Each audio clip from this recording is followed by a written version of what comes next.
Caribbean सागर के बीच एक परिवार अपनी यॉट पर छुट्टियां मना रहा होता है। माँ जूलिया तैरने के लिए पानी में कूद जाती है। आराम करते समय उसे कुछ अजीब महसूस होता है, लेकिन क्योंकि आसपास कुछ दिखाई नहीं देता, वह सोचती है कि शायद उसका भ्रम होगा। कुछ सेकंड बाद वही अजीब एहसास फिर होता है। इस बार भी कुछ नजर नहीं आता, लेकिन अब वह घबरा जाती है और यॉट की तरफ तैरना शुरू करती है। तभी अचानक कोई उसकी टांग खींचने लगता है और वह मदद के लिए जोर जोर से चिल्लाने लगती है। उसकी बेटी कैसी हेडफोन लगाकर म्यूजिक सुन रही होती है, इसलिए उसे कुछ सुनाई नहीं देता। पति टॉम और बेटा बेन मछली पकड़ने में व्यस्त होते हैं। जूलिया पानी के ऊपर टिकने की कोशिश करती है, लेकिन मुंह में पानी जाने की वजह से चिल्लाना मुश्किल हो जाता है। थोड़ी देर बाद टॉम को एहसास होता है कि काफी देर से उसने जूलिया को नहीं देखा। वह यॉट पर उसे ढूंढता है और फिर अपनी पत्नी को खतरे में देख लेता है। वह बच्चों को बुलाता है, यॉट को उस तरफ ले जाता है और पानी में कूद जाता है। जल्दी से जूलिया तक पहुंचकर उसे संभालता है और यॉट की ओर तैरता है। बच्चे दोनों को ऊपर खींच लेते हैं। परिवार जूलिया को संभालता है, लेकिन जूलिया खुद को समझाती है कि शायद लहरों की वजह से ऐसा हुआ होगा। रात को सब मिलकर बेन का जन्मदिन मनाते हैं। कैसी को उसके बॉयफ्रेंड का कॉल आता है, तो वह लैपटॉप लेकर बाहर चली जाती है। वीडियो कॉल में उसका बॉयफ्रेंड दिखाता है कि शहर के ऊपर बड़े बड़े काले बादल छा गए हैं। कॉल ग्लिच होकर फ्रीज हो जाती है। कैसी यह बात परिवार को बताने आती है, लेकिन टॉम कहता है कि शायद जमीन से दूर होने की वजह से सिग्नल कमजोर है। तभी सबको एक आवाज सुनाई देती है। वे सब बाहर जाते हैं और देखते हैं कि व्हेल मछलियों का एक समूह गुजर रहा है। टॉम समझाता है कि व्हेल मछलियां हमेशा पृथ्वी के मैग्नेटिक फील्ड को फॉलो करती हैं, लेकिन जब तूफान आता है तो वे कंफ्यूज हो जाती हैं। अचानक यॉट जोर से हिलती है और बेन गिर जाता है। टॉम को चिंता होती है कि कहीं यॉट को नुकसान तो नहीं पहुंचा, इसलिए वह डाइव करके नीचे चेक करने चला जाता है। कुछ देर बाद वह सतह पर वापस आता है, लेकिन उसके कंधे पर एक बड़ा घाव होता है। जूलिया तुरंत उसका जख्म सीती है। टॉम बताता है कि पानी के अंदर उसे ऐसा लगा जैसे उसके पीछे कोई बहुत बड़ा जीव था, लेकिन जब उसने मुड़कर देखा तो प्रोपेलर से कट लग गया। वह कहता है कि जो भी चीज थी बहुत बड़ी थी। टॉम को यॉट पर काफी नुकसान दिखाई देता है, इसलिए उन्हें मदद बुलानी पड़ती है।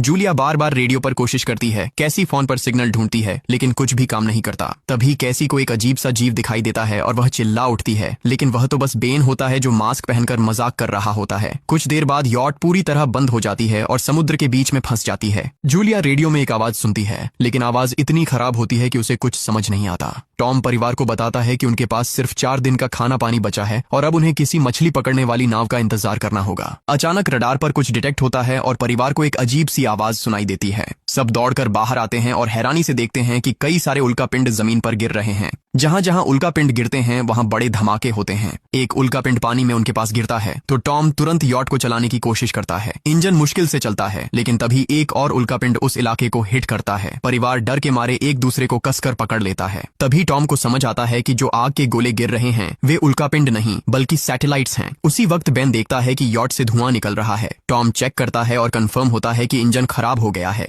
हवा तेज होने लगती है तो फैमिली यॉट के अंदर छुप जाती है, बिना ये नोटिस किए कि कंपास बहुत तेजी से घूम रहा है। यॉट जोर जोर से हिलने लगती है। बेन फिर से गिर जाता है और इस बार उसे चोट भी लग जाती है। लहरें तेजी से यॉट से टकरा रही होती हैं। टॉम स्ट्रगल करके बाहर जाता है और लाइफ जैकेट्स लेकर आता है। तभी पावर चली जाती है। टॉम तुरंत पावर बॉक्स का बटन प्रेस करता है और लाइट वापस आ जाती है। उस वक्त बेन नोटिस करता है कि जूलिया की नाक से खून बह रहा है। जूलिया को चक्कर आने लगते हैं, जबकि कैसी सिंक पर जाकर उल्टी कर देती है। टॉम रेडियो ट्राई करता रहता है पर सिग्नल नहीं मिलता। अचानक एक तेज हाई पिच्ड नॉइज आती है और हवा और भी स्ट्रांग हो जाती है। जूलिया दरवाजे बंद करने की कोशिश करती है, पर एक हैच खुल जाता है और हवा खिड़कियां तोड़ने लगती है। टॉम एक फ्लेयर जलाता है और थोड़ी देर बाद अंधेरा छा जाता है। अगली सुबह फैमिली शॉक में उठती है कि वो स्टॉर्म से बच गए हैं, लेकिन यॉट आधी तबाह हो गई होती है। जब वो बाहर आते हैं तो देखते हैं कि समुद्र का पानी गायब हो गया है और यॉट अब जमीन पर अटकी है। सब ये देखकर शॉक में आ जाते हैं। कैसी सिग्नल चेक करती है पर नेटवर्क बिल्कुल डाउन होता है। बेन 2 मरे हुए केकड़ों से खेलने लगता है। टॉम कंपास चेक करता है और देखता है कि वो उल्टा हो गया है। ये आखिरी बार 7 लाख साल पहले हुआ था। कैसी को लगता है कि उसका बॉयफ्रेंड मर गया होगा और वो टूट जाती है। जब जूलिया उसे समझाने आती है तो कैसी उसे दूर कर देती है और छुपने चली जाती है। जूलिया और टॉम बची हुई सप्लाईज देखते हैं। बेन अपने बर्थडे बलून्स एक पत्थर से बांध देता है ताकि शायद कोई बचा हुआ सर्वाइवर देख ले। टॉम फिर रेडियो ट्राई करता है और इस बार एक आदमी से कनेक्शन हो जाता है। उसका नाम नाव होता है और वो एक सबमरीन का कैप्टन होता है। उसकी सबमरीन भी लैंड पर अटक गई है। वो कंफर्म करता है कि मैग्नेटिक पोल्स रिवर्स हो गए हैं, इसलिए ओशन पीछे हट गया है और जमीन डूब गई है।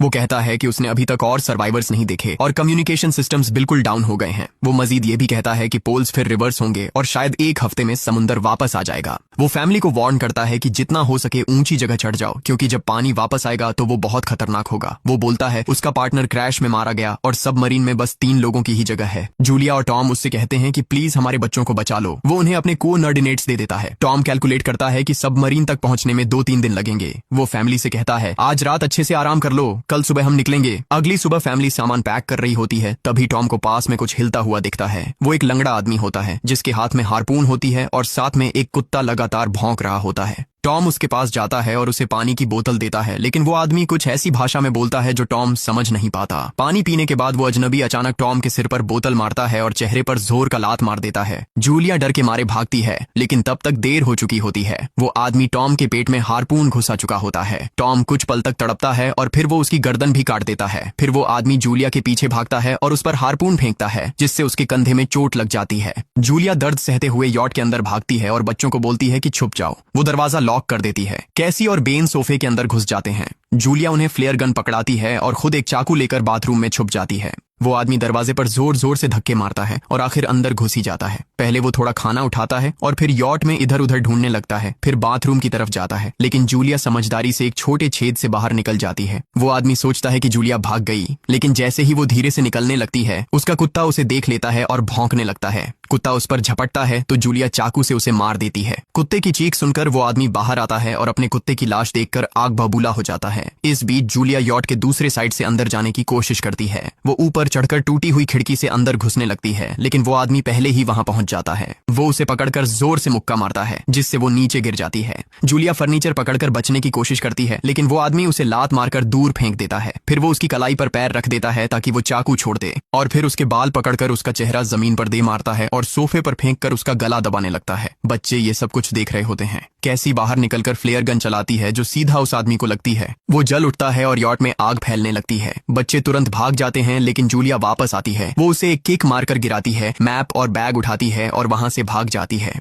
बेन और कैसी अपने पापा के पास जाकर रोने लगते हैं। जूलिया भी उनके साथ बैठ जाती है और तीनों मिलकर आंसुओं के साथ टॉम को आखिरी अलविदा कहते हैं। तभी वो डरावना आदमी फिर यॉट से बाहर निकल आता है तो फैमिली फिर से भागने लगती है। कुछ ही देर में यॉट एक बड़े धमाके के साथ उड़ जाती है। थोड़ी दूर चलने के बाद वो लोग एक छोटे से झरने के पास रुकते हैं ताकि थोड़ा आराम कर सकें। कैसी सोचती है कि शायद वो पागल आदमी उनके पास गुब्बारे देखकर आया था। ये सुनकर बेन खुद को कसूरवार मानने लगता है। जूलिया उसे समझाती है कि इसमें उसकी कोई गलती नहीं थी और सबको आगे बढ़ने को कहती है, क्योंकि वो आदमी अभी भी उनके पीछे है। रास्ते में एक छोटे तालाब के पास बेन एक मरी हुई हैमरहेड शार्क देखकर हैरान रह जाता है। तभी जूलिया नोटिस करती है कि वो आदमी फिर उनके करीब पहुंचने वाला है। सब लोग दौड़ पड़ते हैं और एक रेत के टीले से नीचे गिर जाते हैं, जहां उन्हें जहरीला कचरा दिखाई देता है। फैमिली सावधानी से उसे पार करती है और लगता है कि उन्होंने उस आदमी से पीछा छुड़ा लिया है। चलते चलते उन्हें बड़े बड़े मरे हुए सी एनिमल्स और समुद्र के नीचे जमा हुआ सारा प्लास्टिक दिखने लगता है। बेन धीरे धीरे चलने लगता है तो जूलिया समझ जाती है कि वो डिहाइड्रेशन के करीब है। वो सबको रुकने को कहती है। जब वो पानी की बोतल देखती है तो उसे झटका लगता है। बोतल में पानी लगभग खत्म हो चुका होता है। कैसी को एहसास होता है कि शायद उसने बोतल ठीक से बंद नहीं की थी। जूलिया गुस्से में चिल्लाती है कि उसकी लापरवाही की वजह से पानी खत्म हो गया। कैसी जवाब देती है, क्या फर्क पड़ता है, वैसे भी हम बचने वाले नहीं हैं।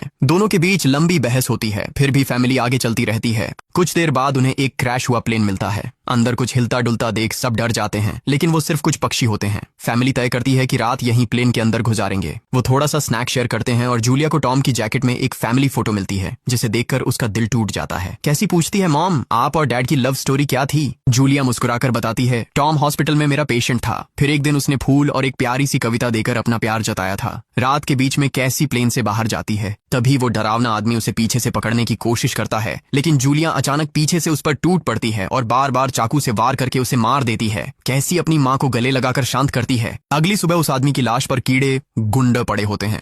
फैमिली नोटिस करती है कि उसके शरीर पर कई काटने के निशान हैं, मतलब इस एरिया में कोई खतरनाक जीव छिपा हुआ है। जैसे ही वो लोग वहां से निकलते हैं, केकड़े उसके मुंह से बाहर निकल आते हैं। कुछ घंटों बाद जूलिया और कैसी मैप देख रही होती हैं, लेकिन बेन धीरे से आगे निकल जाता है। जूलिया चिल्लाती है, रुक जाओ, लेकिन बेन एक तालाब में झुककर पानी पीने लगता है। जूलिया तुरंत उसे खींचकर बाहर निकालती है और समझाती है कि अनजान पानी उसे बीमार कर सकता है। धूप बहुत तेज हो जाती है तो फैमिली अपने सिर कपड़ों से ढक लेती है। बेन को चक्कर आने लगते हैं। तभी उन्हें कुछ पुराने कुर्सियां मिलती हैं और जूलिया कैसी उनसे एक टेम्पररी शेल्टर बना लेती हैं। जूलिया बेन को इंजेक्शन लगाती है और तय करती है कि वो रात वहीं बिताएंगे। सुबह जूलिया एक अजीब सी आवाज सुनकर उठती है। बाहर जाकर देखती है तो क्रैब्स का एक बड़ा झुंड उनकी तरफ आ रहा होता है। वो तुरंत बच्चों को उठाती है और तीनों भागना शुरू कर देते हैं। भागते भागते उन्हें एक बड़ा कार्गो शिप दिखाई देता है। वहां 3 क्रू मेंबर्स जिंदा होते हैं। एक औरत उनकी मदद करना चाहती है, लेकिन बाकी दो आदमी मना कर देते हैं और तीनों फैमिली को बाहर छोड़कर कंटेनर लॉक कर लेते हैं। क्रैब्स पास आ जाते हैं। जूलिया बच्चों को कंटेनर के ऊपर चढ़ाती है। खुद जब चढ़ने लगती है तो क्रैब्स उसके पैर को जोर से काट लेते हैं।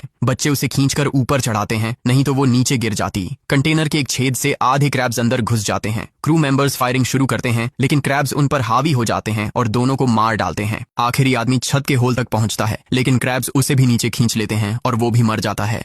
जूलिया अपने जख्म पर पट्टी बांधती है और बेहोश हो जाती है। कुछ देर बाद जब वो उठती है तो खुद को रेत के तूफान के बीच अकेली पाती है। वो घबराकर बच्चों को ढूंढने लगती है। एक मरी हुई औरत का हथियार उठाती है और जोर जोर से चिल्लाती है। कैसी उसकी आवाज सुनकर लौट आती है और बताती है कि वो और बेन मदद ढूंढने गए थे, लेकिन कोई नहीं मिला। फिर दोनों बेन से मिलते हैं, जिसे एक खुला कंटेनर मिलता है जहां वो तूफान खत्म होने तक रुक सकते हैं। जूलिया टॉम का लाइटर निकालती है और अपने जख्म को जलाकर बंद करती है, जो बेहद दर्दनाक होता है। तूफान थमने के बाद उन्हें एक और कंटेनर मिलता है जिसमें बहुत सारी पानी की बोतलें होती हैं। बॉडीज चेक करते वक्त उन्हें एक रेडियो और एक गन भी मिलती है। जूलिया नाव से संपर्क करती है और बताती है कि मैप खो गया है। इस पर नाव बताता है कि उन पर आर्थ्रोपॉड्स ने हमला किया था, वो अब इसके जीव हैं जो ऑक्सीजन की वजह से पूरी तरह पागल हो चुके हैं। अब नाव फैमिली को जल्दी करने को बोलता है, क्योंकि उसके इंस्ट्रूमेंट्स ने कैलकुलेट किया है कि समुद्र उम्मीद से ज्यादा जल्दी वापस आएगा और उनके पास सिर्फ कुछ घंटे बचे हैं। वो एक फ्लेयर शूट करता है और फैमिली उस दिशा में चलना शुरू करती है। लंबी वॉक के बाद फैमिली को एक टूटा हुआ टॉयलेट मिलता है जिसमें बेन पेशाब करता है। अब वो लोग आखिरकार सबमरीन को पास ही देख लेते हैं, लेकिन वहां पहुंचने के लिए उन्हें एक बड़ा चट्टानी रास्ता पार करना होगा। जैसे ही वो रास्ते से गुजरते हैं, दीवारें हिलने लगती हैं और पत्थर गिरने लगते हैं, जिससे एक भयानक रॉक स्लाइड हो जाता है।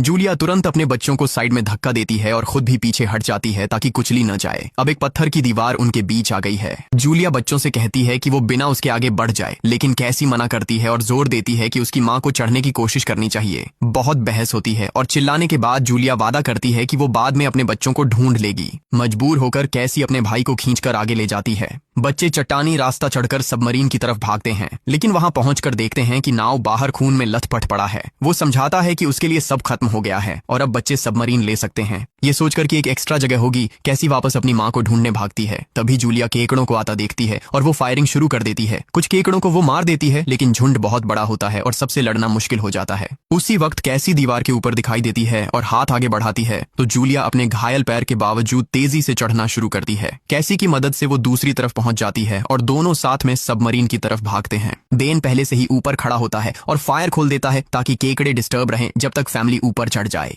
केकड़े नाव के शरीर तक पहुंचते ही तुरंत उसे खाने लग जाते हैं। जूलिया गन उठाती है और फायरिंग जारी रखती है जब तक बच्चे अंदर चले जाएं। जब वो सुरक्षित हो जाते हैं, जूलिया समझती है कि गोलियां खत्म हो गई हैं, तो वो गन केकड़ों पर फेंक देती है और अपने बच्चों के साथ अंदर चली जाती है। फैमिली हैच को अच्छे से लॉक करती है और खिड़की से केकड़ों को सबमरीन के चारों तरफ देखती है। इसी वक्त समुद्र वापस आ जाता है तो तीनों तुरंत अपनी सीटों पर बैठकर बेल्ट पहन लेते हैं और एक दूसरे का हाथ पकड़ लेते हैं। तेज लहरें सबमरीन को जोर जोर से इधर उधर फेंकना शुरू कर देती हैं, जिससे जूलिया को पूरी जर्नी के विजन दिखने लगते हैं और कैसी उल्टी कर देती है। जल्दी ही वो हाई पिच आवाज वापस आती है और फैमिली बेहोश हो जाती है। कुछ देर बाद जूलिया और बच्चे होश में आते हैं और खुद को जिंदा देखकर खुश होते हैं। वो हैच अनलॉक करके बाहर निकलते हैं और देखते हैं कि लहरों ने सबमरीन को एक तबाह शहर में गिरा दिया है। यानी अब जिंदा रहने और नया जीवन शुरू करने की उम्मीद है। और यहीं पर फिल्म खत्म होती है। चैनल को सब्सक्राइब करना न भूलें और बेल आइकन जरूर दबाएं ताकि आपको ऐसे ही मजेदार वीडियो मिलते रहें। देखने के लिए धन्यवाद।